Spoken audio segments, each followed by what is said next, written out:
បាទសូមជម្រាបសួរបាទបងប្អូនបាទនៅក្នុងរ៉ាសង្គមបាទជាទីរបានបាទខ្ញុំបាទនឹងមានចំណេះដឹងខ្លីមួយបាទដើម្បីចែករំលែកជូនបងប្អូនបាទទស្សនាបាទអំពីបាទយើងឲ្យ AI បាទ generate រូបរបស់យើងមួយបាទជាលក្ខណៈ studio បាទចូលនឹងថាធ្វើបែបណាបាទសូមជម្រាបបាទតាមដានជាមួយខ្ញុំបាទទៅបាទសម្រាប់ថ្ងៃនេះខ្ញុំបានបង្ហាញបងប្អូនបាទនៅលើ computer បាទតាមពិតយើងធ្វើនៅលើទូរស័ព្ទដៃក៏បានដែរបងប្អូនបាទអញ្ចឹងយើងចូលមក Google Chrome មកបាទហើយបាទ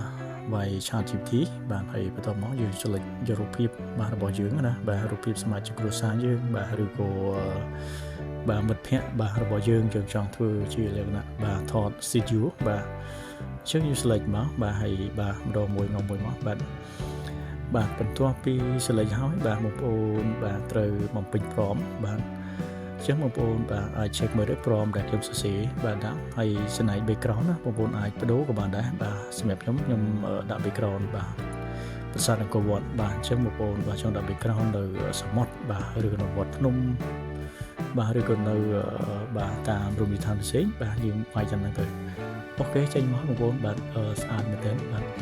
រូបនេះគឺអត់ទាន់ដូច 100% ទេបងប្អូនបាទមិញនេះគឺខ្ញុំ select បាទសមាជិកគ្រួសាររបស់ខ្ញុំគឺមានតែ5នាក់ទេបាទប៉ុន្តែបងប្អូនឃើញនៅខាងឆ្វេងណាគឺខហើយបាទមានរហូតដល់ទៅ6នាក់បាទអញ្ចឹងខ្ញុំ select មើលទៅនៅខាងស្ដាំដៃនេះគឺ5នាក់ត្រឹមត្រូវហើយបងប្អូនបងប្អូននៅត្រង់វគ្គនេះគឺបានន័យថា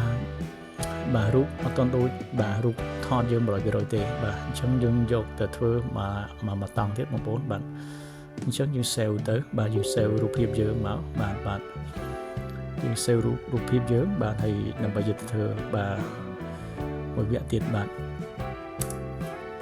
ចំណុចបន្ទាប់បាទយើងចូលមក website មួយទៀតបាទ website មួយទៀតដែលមានឈ្មោះថា aifaceweb.io បាទអញ្ចឹងបងប្អូនមកចូលមកហើយ log ជាមួយ email របស់យើងមកហើយបងប្អូនចូលមក multi បាទហើយបងប្អូន scroll មកក្រោមមកបាទហើយបងប្អូនបាទ upload បាទយើង upload រូបភាពរបស់យើងណាដែលយើងឲ្យ ChatGPT បាទ generate នឹងតិចបាទអញ្ចឹងយើងរកទៅរូបណាដែលយើងបាន save នោះដូចគឺយើងបាទចូលមក upload point មកបាទ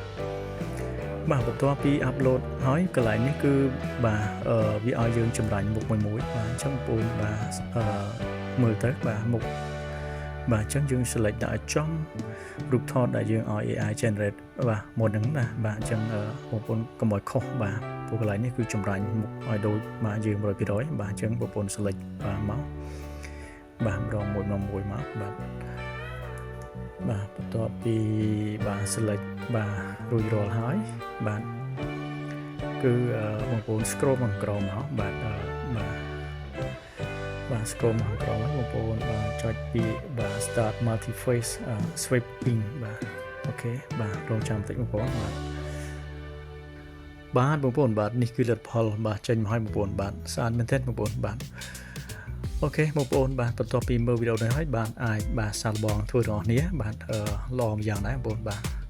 អញ្ចឹងបើសិនជាបងប្អូនបាទចង់កែច្នៃបាទបងប្អូនអាចមើលប្រមរបស់ខ្ញុំហើយយកទៅកែទៅដាក់ background នៅព្រៃភ្នំបាទឬក៏សមុទ្រអីចឹងទៅបាទស្រេចតែយើងបាទ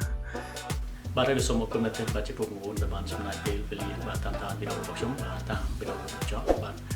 ហើយបើសិនជាបងប្អូនគិតថាវីដេអូនេះមានប្រយោជន៍បាទសូមបាទជួយចែករំលែកបាទបន្តបាទដើម្បីឲ្យបងប្អូនយើងបាទជាធ្វើរបស់យើង